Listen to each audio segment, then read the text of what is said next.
And what was that young Laird Hamilton like, 20-year-old? I mean, I heard you were, pretty aggressive as a kid, pretty competitive. I mean, Hawaii is known as a place where there's a lot of fights, right? BJ Penn, and I always hear it's a place where people scrap. How were you as a kid, and can you channel all that energy into a solo sport like surfing, or like you said, do you need contact or something or other people?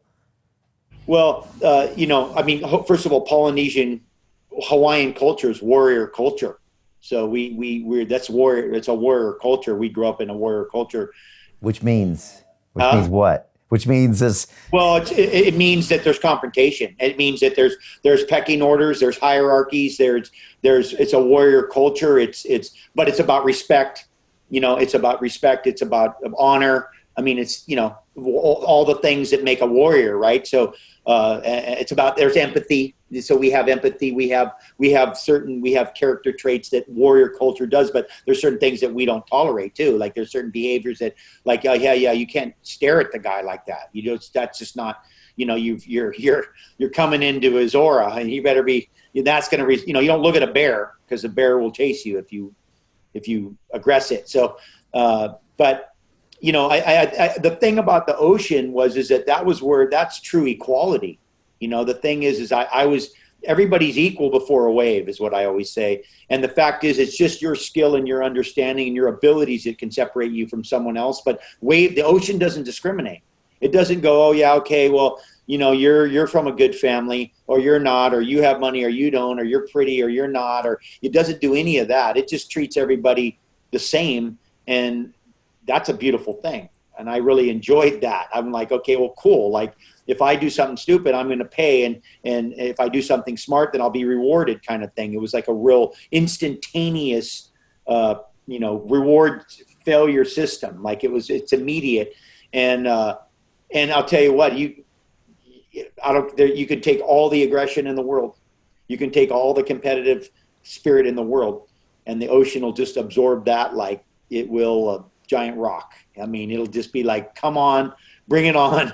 I love that. Give me all you got. And so it was an incredible environment for me to put all the energy that I had and take it. And if you, and in fact, if you don't submit, you'll be conquered. And it was really about submission. It was really about submitting.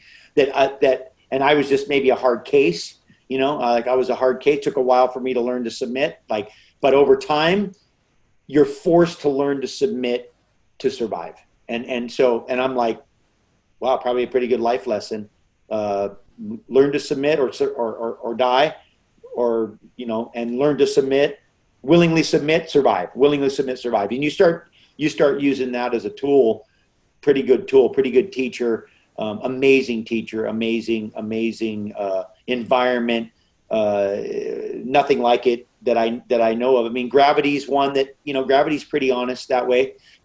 Gravity doesn't discriminate. Gravity doesn't, you can ask Alex, you can ask the Spider-Man. I mean, these are elements. These are, water, air, gravity. I mean, these are things that are pure. They're pure. They don't surprise you, only if you don't have knowledge.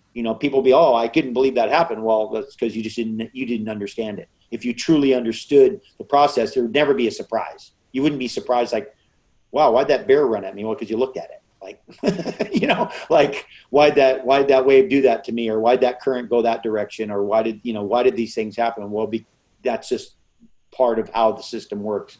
If you understand it, then that gives you a different perspective. All of a sudden, it's not as dangerous as you think it is. It's not as unhospitable as you think it is. It's why somebody can go do what they can do. Why can they go do what they can do? Well, because they understand it. They have a relationship with it, to the point where they can go there and maybe even play there, like play in a place that Mark Spitz would get rescued, but he's the greatest swimmer in the world. But a kid that grew up in a current, that knew how to deal with the surf, could play in a place that someone that was the greatest swimmer in the world might need to be rescued, because they just didn't have the knowledge of that. And I think, and that's probably true with, all of these environments, the side of that building, the side of that mountain, the, you know, the deepness of that Arctic.